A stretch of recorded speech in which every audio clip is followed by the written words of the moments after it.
The moment my parents smiled and told me to leave, I knew this wasn't about love, it was about timing. I had just graduated. My diploma was still warm in my hands when my sister stepped into my grandpa's living room like she already owned it and said, almost cheerfully, "The house is in my name now. You should start packing."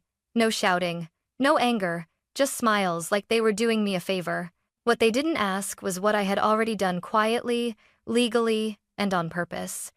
They assumed I was still the same Harper who always stepped back, who swallowed discomfort to keep the peace, who never fought for space in her own family. So, when they left that day, confident and relaxed, they thought the decision was final.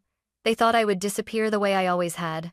They had no idea that weeks earlier, I'd made one move that would change everything, especially the Sunday they came back with movers, certain they'd already won. I learned how to take up less space long before I ever understood why I was doing it. In my family, love was never something you asked for. It was something you earned, or, more accurately, something that landed where it pleased. My parents, Robert and Linda, would tell anyone who asked that they treated their daughters equally. And on paper, maybe they believed that. But in real life, equality dissolved in the small moments that never made it into family stories. My younger sister, Emily, had a way of filling every room without trying. If she was upset, the house adjusted around her mood. If she wanted something, it was discussed immediately, carefully, like a problem that needed solving. When I wanted something, the response was different. "Harper, you're mature, you understand," my mother would say, already half-turned toward Emily. "You're independent," my father added. "You don't need as much." So I learned not to need.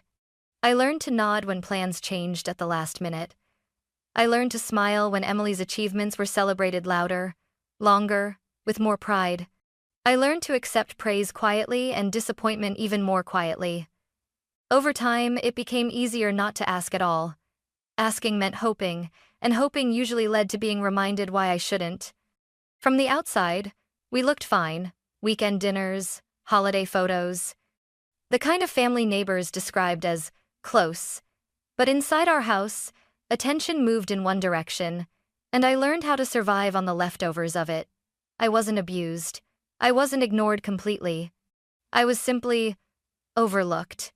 And somehow, that made everything harder to explain, even to myself. The only place where I didn't feel that way was my grandpa's house.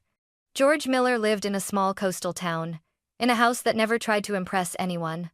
The porch boards creaked in the same places every time. The air always smelled faintly of salt and pine. At night, you could hear the ocean if you listened closely, steady and patient. When I was there, no one rushed me. No one compared me. No one told me I was too much or too little. My grandpa listened when I spoke, not politely, intentionally, like my words mattered simply because they were mine. As he got older, I started coming more often. At first, it was small things: picking up groceries, driving him to appointments, helping sort mail.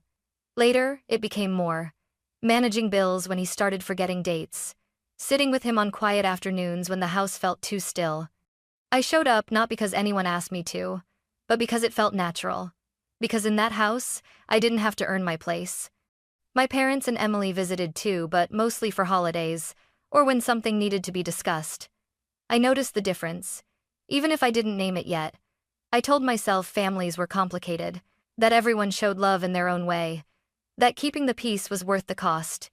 By the time I finished school and walked across that graduation stage, my grandpa was gone. But his house remained the last place where I had ever felt fully seen, and I didn't yet realize how much that mattered, or how quickly my family would try to take that feeling away from me. After my graduation, nothing changed right away, and that, more than anything, should have warned me. I stayed in my grandpa's house, telling myself I deserved a moment to breathe. I went back to work. I unpacked my boxes slowly. I tried to let the quiet settle without questioning it. But families like mine don't stay quiet for long, not when there's something to gain. The first question came from my mother. "So, Harper," she said one evening on the phone, her tone casual in a way that felt practiced, "have you thought about what you're going to do with the house?" I remember standing in the kitchen, staring at the same spot on the counter while she spoke. She didn't ask how I was holding up. She didn't mention my graduation, just the house. "I'm still figuring things out," I said carefully. Well, she replied, it's a lot of responsibility for one person. Property taxes aren't cheap. Maintenance either. We just worry about you. We just worry about you. It sounded kind, reasonable, almost loving. And if it had ended there, I might have believed it, but it didn't. A few days later, my father called. He wasn't as subtle. You know, Harper, Robert said, clearing his throat the way he did when he thought he was being practical. Your grandpa worked hard for that place. You don't want to get overwhelmed and make mistakes. What kind of mistakes? I asked. Oh, you know, he said quickly. Falling behind on payments, letting things slide. It would be a shame. A shame for whom? He didn't say. Then there was Emily. She started showing up without warning, always with a reason that sounded harmless enough. Mom said she left a sweater here. I just wanted to grab something I think I forgot. I was in the area. Each time, she walked through the house like she was already memorizing it. Her eyes lingered on the hallway, the spare bedroom, the small desk where I kept paperwork stacked neatly but unsorted. You're still handling all the bills yourself? She asked one afternoon, leaning against the doorframe, smiling. Utilities, insurance, that kind of thing. I'm just curious. Just curious. I told myself not to read into it. I always did. Reading into things had never worked out well for me. In the past, it usually ended with someone telling me I was being dramatic. But the comments kept coming. It wouldn't be fair for one person to keep everything. I wouldn't it will all to out mean. Your grandpa would have wanted it shared. We're family. Things should be simple. They used words like fairness and unity, wrapping each sentence in concern so neatly that pulling it apart felt almost rude. And for a while, I let it work. I smiled. I nodded. I gave non-answers that sounded cooperative, without promising anything. Inside, though, something felt wrong. What finally cracked my denial wasn't a single conversation. It was a memory. Years earlier, I'd watched my parents borrow money from a relative for something they called temporary. They promised to pay it back quickly. When time passed and the topic came up again, the story shifted. The relative became difficult, ungrateful, obsessed with money. I remembered how easily the narrative flipped and how fast everyone agreed to forget the original promise. That night, I sat alone in the living room, listening to the house settle around me. I replayed every recent conversation, the timing, the smiles, the way concern always seemed to circle back to ownership. It didn't feel like coincidence anymore. It felt like preparation. For the first time in my life, I didn't push that feeling away. I didn't tell myself I was imagining things. I didn't try to be the easy one. Instead, I asked myself a question I'd never asked before.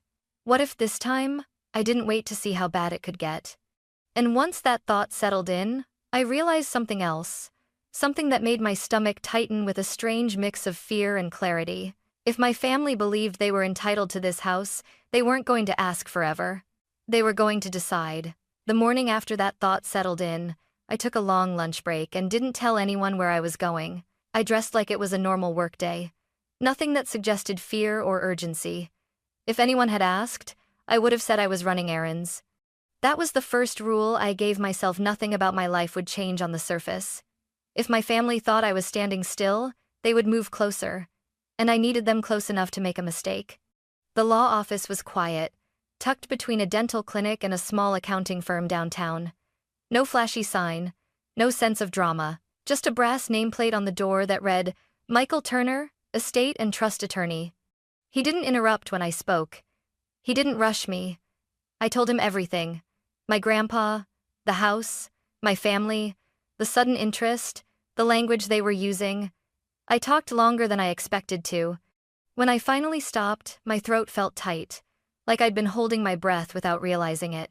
Michael leaned back in his chair and folded his hands. What you're describing, he said calmly, isn't uncommon.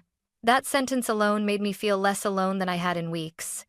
He explained how situations like mine often unfolded, how families convinced themselves they were entitled to something simply because they decided it made sense. How delays and hesitation worked in favor of the people willing to push first and apologize later. If they believe the property belongs to them, he said, they won't wait for permission forever. He walked me through my options. Not just what was possible, but what was realistic. What could be challenged? What couldn't? What created clarity and what created loopholes? When he explained an irrevocable trust, I listened carefully. It wasn't dramatic. It wasn't fast. And once it was done, it couldn't be undone on a whim. The house, the remaining accounts, everything my grandpa had worked for could be placed somewhere it couldn't be quietly reinterpreted later. People assume silence means uncertainty, Michael said. In reality, it often means preparation. I didn't hesitate. The paperwork itself felt almost anticlimactic. No raised voices, no speeches about justice or betrayal, just signatures, dates, and steady explanations of what each page meant. I asked questions. I took notes. I read everything twice. When it was finished, Michael slid a thin folder across the desk toward me. "This doesn't look powerful," he said. "But it is." I walked back out into the sunlight, feeling lighter and heavier at the same time. Lighter because I'd done something. Heavier because I knew there was no going back, not just legally, but emotionally. I didn't tell my parents. I didn't warn Emily. I didn't change my tone when they called. I didn't shift my routines. I still answered messages. I still smiled at family dinners. I still played the role they expected, the quiet, accommodating Harper who never caused problems. And they believed it. In fact, their confidence grew. Dinner invitations became more frequent. Conversations softened. My mother talked about family traditions, like they were suddenly important again. My father mentioned how nice it would be if everyone could come together now that school was over. Emily joked about renovations she'd do if the house were ever hers, watching my face closely when she said it. I gave them nothing. No arguments, no reassurances, no promises. Behind the scenes, I started documenting everything. Dates, messages, the way questions were phrased. The assumptions slipped casually into conversation. I didn't confront them. I didn't need to. I just needed a clear record if they crossed the line. And eventually they did. The first sign wasn't anger or accusation. It was urgency. My mother called one afternoon, her voice tight with something that sounded like concern but carried an edge I hadn't heard before. "We need to talk soon," she said. "About the house. It can't wait." Minutes later, Emily texted, "We'll come by this weekend. It's easier to explain in person." I stared at my phone for a long moment before setting it face down on the table. By then, I knew exactly what they were planning. They thought my silence meant fear, that hesitation meant weakness, that because I had always stepped back before, I would do it again. They believed the decision was already made. I let them believe it. Because by the time they showed up smiling, certain and prepared, the real outcome had been sealed weeks earlier, and they were walking straight toward it. After that, my family became pleasant. Not warm, not loving, just deliberately pleasant, like people who believed the hard part was already over and were now waiting for cooperation to catch up. The change was subtle enough that if I'd described it to anyone else, it might have sounded like progress. To me, it felt like a warning. My mother started calling more often. Not to ask how I was doing, she'd never been good at that, but to reminisce. "Do you remember the summers we spent together?" she said one evening, her voice softer than usual. "We used to be such a close family." Close, I thought, meant quiet and compliant. My father followed with practicality disguised as concern. "You look tired lately, Harper. Are you managing everything okay out there by yourself?" Out there, as if the house wasn't mine, as if I were already temporary. Emily was the boldest. She stopped pretending her visits were accidental. She came by with coffee one afternoon and wandered through the house like a guest who'd overstayed long enough to feel entitled. "This room would make a great office," she said casually, glancing toward the spare bedroom. "And the porch? I'd redo the railing, make it more modern." She watched my face closely when she spoke, searching for resistance. I gave her none. "That sounds nice," I said lightly. The relief on her face was instant and revealing. I realized then how much my silence was doing their work for them. They filled it with assumptions, with plans, with certainty. Every calm response I gave seemed to convince them they were right to move forward. Dinner invitations followed, more frequent, more insistent. "You should come by this weekend," my mom said. "Just the four of us." I went. I listened. I smiled. I played the version of myself they expected, the daughter who never pushed back, the sister who didn't compete, but I noticed everything. I noticed how conversations always circled back to logistics, how often Emily used the word we, how my parents spoke in conclusions, not questions. We'll need to think about insurance. We should probably update some records. It'll be easier once everything's in one name. One name, not mine. I wrote things down when I got home. Dates, phrases, the way my mother avoided looking at me when she said certain things, the way my father's tone shifted when I didn't immediately agree, the way Emily smiled a second too late, like she was rehearsing confidence rather than feeling it. At night, I walked through the house slowly, touching familiar things, the banister my grandpa had fixed himself, the small crack in the kitchen tile we always joked about. I told myself not to get sentimental. Sentiment made people careless. I needed to stay clear. The pressure increased quietly. We really should settle this soon, my mom said during another call. It's better for everyone, my dad added later. Better for everyone, in my family's language, usually meant easier for them. Then, late Friday afternoon, the tone changed. My mother called, her voice tighter than before. We need to talk, she said. About the house. It can't wait. Before I could respond, my phone buzzed with a text from Emily. We'll come by Sunday. It's easier to explain in person. Explain, not discuss, not ask. I didn't respond right away. I set my phone down and stood in the kitchen, listening to the quiet hum of the refrigerator. Outside, the ocean wind picked up, rattling the porch chimes softly. The sound grounded me. By then, there was no confusion left in me, only clarity. They weren't coming to talk. They were coming to inform me. They believed silence meant surrender, that my calm meant agreement, that because I hadn't fought before, I wouldn't fight now. I let them believe it. On Saturday night, I barely slept. Not because I was afraid, but because my mind kept moving, replaying conversations, checking details, making sure every piece was where it needed to be.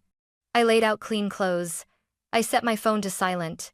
I placed the important documents exactly where I could reach them. Sunday morning arrived gray and still, the kind of quiet that feels deliberate. I made coffee. I stood on the porch and watched the road, waiting. Not to see if they would come, but to see how confident they would be when they did. Sunday morning arrived without drama. No storm, no sudden wind. Just a flat gray sky stretched over the ocean like a held breath. I stood on the porch with a cup of coffee cooling in my hands, watching the road the way you watch something you already know is coming. I wasn't nervous. That surprised me. I felt steady, like everything that could be decided had already been decided, just not by them. The sound of tires crunching over gravel reached me before I saw the car. Then it appeared at the end of the drive, familiar and confident, followed by a second vehicle I didn't recognize, a moving truck. My grip tightened slightly on the cup, more out of disbelief than fear. So this was how certain they were. Emily stepped out first, sunglasses on, smiling like this was a celebration instead of an eviction. My parents followed close behind her, standing shoulder to shoulder the way they always did when they believed they were united on the reasonable side of things. Emily didn't bother with small talk. We got everything sorted, she said, holding up a neat stack of papers before I could even say hello. The house is in my name now. My mother tilted her head, her voice softening immediately. It's not personal, sweetheart. This is just what makes sense for the family. My father nodded, crossing his arms. You have your life in the city, Harper.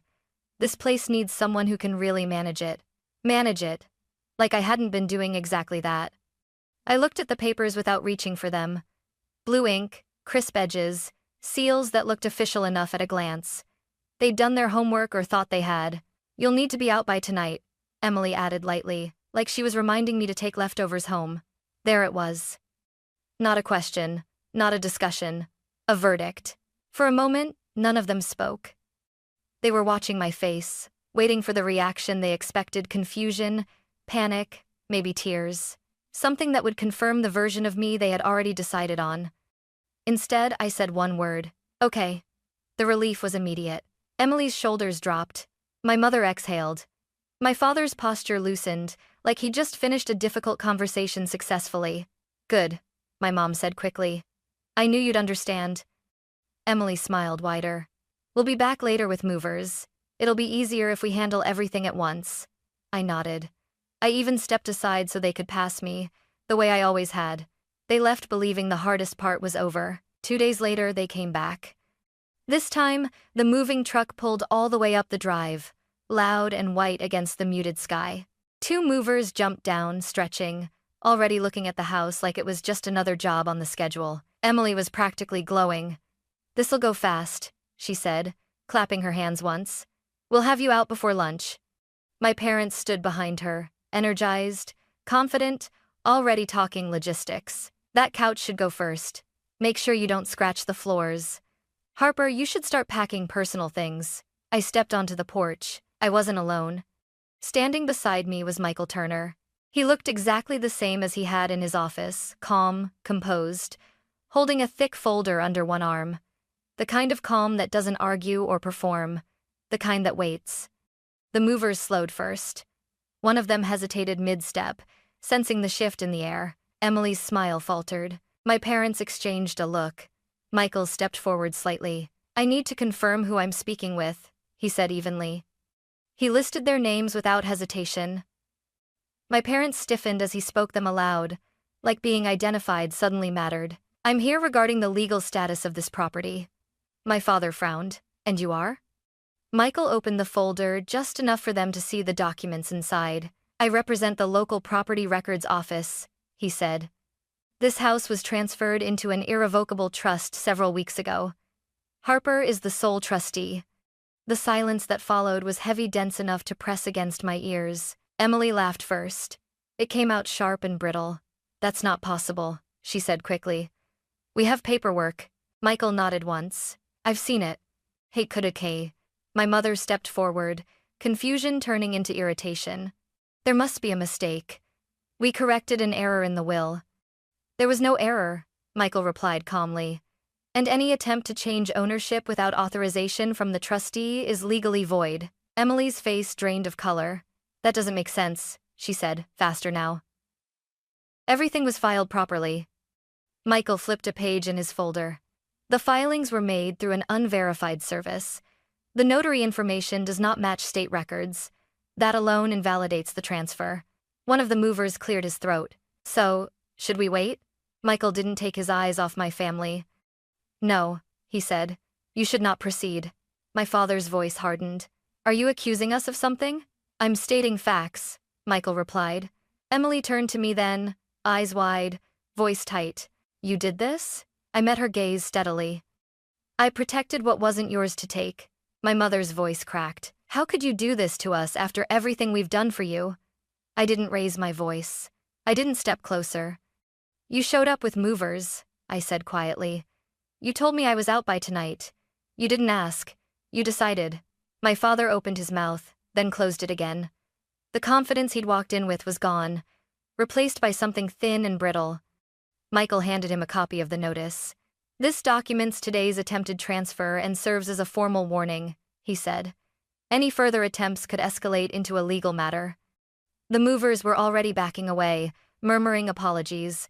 One climbed back into the truck without waiting for instructions. Emily stood frozen, the papers in her hand suddenly meaningless. "This isn't over," she said weakly. I nodded once. "That part is up to you." They didn't argue after that. They didn't threaten or plead or try to bargain. They just left. I watched their car disappear down the road, the moving truck following close behind. The gravel settled slowly back into place, like nothing had happened at all. Michael closed his folder. "They'll think twice before trying that again," he said. I thanked him and watched him drive away. Then I stood alone on the porch, the ocean still moving the way it always had. Nothing outside had changed, but everything inside me had. For the first time in my life, I wasn't bracing for what my family might take next. I was standing exactly where I belonged. After they left, the house felt unnaturally quiet. Not peaceful, at least not right away. The kind of quiet that settles after something heavy has passed through, leaving the air changed. I stayed on the porch for a long moment, listening to the sound of the moving truck fade into the distance, the gravel slowly settling back into place. No shouting, no slammed doors, no final speech, just absence. Inside, my phone buzzed once, then again. I didn't look at it immediately. For the first time, I didn't feel the urge to manage anyone else's emotions. Whatever they needed to say could wait. When I finally checked, there were messages from my mother and father, short, restrained, carefully worded. "We need to talk." This was unnecessary. You didn't have to involve outsiders. Outsiders. Not the law. Not the truth. Outsiders. I set the phone face down and walked through the house instead. The movers hadn't touched anything. Every room looked exactly the same, but it felt different now. The tension that had lived in the corners, the sense that this place was temporary, conditional, had lifted. I hadn't realized how tightly I'd been holding myself together until there was nothing left to brace against. Later that evening, another message came through. This one from Emily. "You embarrassed us. You could have handled this privately." Privately, I thought, meant quietly giving in. I typed a response, then erased it. Then typed another, and erased that too. In the end, I didn't reply at all. Silence, I was learning, wasn't surrender. It was a boundary. The next morning, Michael called. "They didn't contest the notice," he said. "That's usually a sign." "A sign of what?" I asked. "That they understand their position," he replied, "and that they don't like it." A few days later, a formal letter arrived from my parents' attorney. It was brief and stiff, withdrawing every claim connected to the property and requesting no further contact regarding the estate. No apology. No explanation. Just retreat. I filed it away without ceremony. The fallout didn't explode the way I'd once imagined it might. There were no dramatic confrontations, no public arguments, no last-ditch attempts to guilt me into compliance. Instead, everything collapsed inward. The calls stopped first, then the messages, then the carefully curated concern disappeared altogether. Word traveled quietly after that. A distant aunt reached out with an awkward message about misunderstandings. A cousin asked vague questions without actually asking anything. Some relatives stayed silent, and I let them. For the first time, I didn't chase the silence or try to fill it. I didn't explain myself. I didn't justify my choices. Anyone who wanted the full story could have asked me before showing up with movers. One afternoon, about a week later, I returned to my grandpa's house alone. I unlocked the door slowly, half expecting some new tension to be waiting inside. But there was nothing, just the familiar smell of old wood, and the faint lavender my grandpa always kept tucked into drawers. I stood in the living room for a long moment and realized something that surprised me. I felt safe. Not relieved. Not victorious. Safe. For the first time in my life, I wasn't wondering what someone else might decide for me next. I wasn't waiting for permission to stay. The house wasn't a prize. I'd defended it was a boundary I'd drawn. And outside, the ocean kept moving, steady and unconcerned, exactly the way it always had. Time didn't rush back in the way I expected it to. After everything went quiet, I kept waiting for the next wave, another confrontation, another attempt, another carefully worded message meant to reopen the door I'd finally closed. But it never came. Instead, the days stretched out, calm and unfamiliar, like a life I hadn't been trained to live in. At first, the silence felt heavy. I'd spent so many years anticipating my family's reactions that not having to do it anymore felt wrong, like I'd forgotten an important responsibility. Every time my phone buzzed, my body reacted before my mind did, shoulders tightening, breath catching until I realized it wasn't them. They were gone. Not dramatically, not angrily, just absent. A few weeks later, I heard through a relative that my parents were taking space. That was the phrase they used. Not "we crossed a line," not "we were wrong." Just space, as if this were mutual, temporary, something that would resolve itself if left alone long enough. Emily didn't reach out at all. That hurt more than I expected, not because I missed her, but because it confirmed something I'd always suspected. Our relationship had never been about connection. It had been about access, and once access was gone, so was the relationship. I stopped trying to make sense of it after that. Instead, I focused on the house. I went through drawers slowly, deciding what to keep and what to let go. I found old notes my grandpa had written to himself, grocery lists, reminders, half-finished thoughts. In one drawer, I found a folded piece of paper with my name written on it in his careful handwriting. It wasn't a will or instructions, just my name, written once, like he wanted to remember something important. That small thing stayed with me. I made changes to the house, but only gentle ones. I fixed what needed fixing. I kept what mattered. I didn't renovate or erase him. I let the place breathe the way it always had. With distance came clarity. I realized that what my family had wanted wasn't the house itself, it was control. The house was just the excuse. And when I'd taken control away quietly, legally, without spectacle, they'd had nothing left to stand on. There were moments of doubt, of course. Late nights when old habits whispered that maybe I'd gone too far. That maybe I should have handled it softer. Those thoughts never lasted long. Because every time they surfaced, I remembered the moving truck, the papers, the certainty on their faces when they told me to leave. Boundaries aren't cruelty, I reminded myself. They're clarity. Slowly, my body learned what my mind already knew, that I wasn't in danger anymore. That no one was coming to take something from me while I slept. That the space I occupied was mine by right, not by permission. I started making plans that didn't involve managing anyone else's expectations. I spent weekends at the house without feeling watched. I invited friends over without rehearsing explanations. I let myself exist without shrinking. And in that space, quiet, steady, unclaimed, I understood something my grandpa had shown me all along. Belonging isn't something you beg for. It's something you protect. On a Sunday afternoon, not long after everything finally settled, I unlocked my grandpa's front door and stepped inside alone. The house smelled the same old wood, clean air, and the faint trace of lavender he used to tuck into drawers without telling anyone.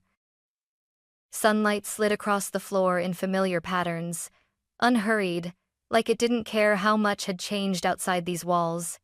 I moved through each room slowly, not out of caution this time, but out of respect. There was no tension in my shoulders, no instinct to listen for footsteps behind me. For the first time, I wasn't waiting for someone to challenge my right to be there. I made tea and sat on the porch, watching the tide move in and out. The ocean hadn't changed. The house hadn't changed. What had changed was me. For most of my life, I believed that keeping the peace meant staying quiet, that being loved meant being easy, that protecting myself would somehow make me the problem. I know now how wrong that was. Drawing a boundary doesn't mean you stop caring. It means you stop disappearing. The trust did exactly what it was meant to do. It created clarity. It removed ambiguity. It protected something that mattered, not just a house, but the last place where I'd ever felt fully seen. And in doing so, it taught me something my grandpa understood long before I did. Security isn't the absence of conflict. It's the presence of boundaries that hold. I didn't win anything that day. I didn't take something from anyone else. I simply refused to let something be taken from me again. If you've ever felt pressured to give up your space, your voice, or your safety just to keep the peace, know this. You're not selfish for protecting yourself. You're not dramatic for saying no, and you're not alone for choosing clarity over comfort. Sometimes, the bravest thing you can do is make one quiet, legal, irreversible decision and let it speak for you. If this story resonated with you, share your thoughts below.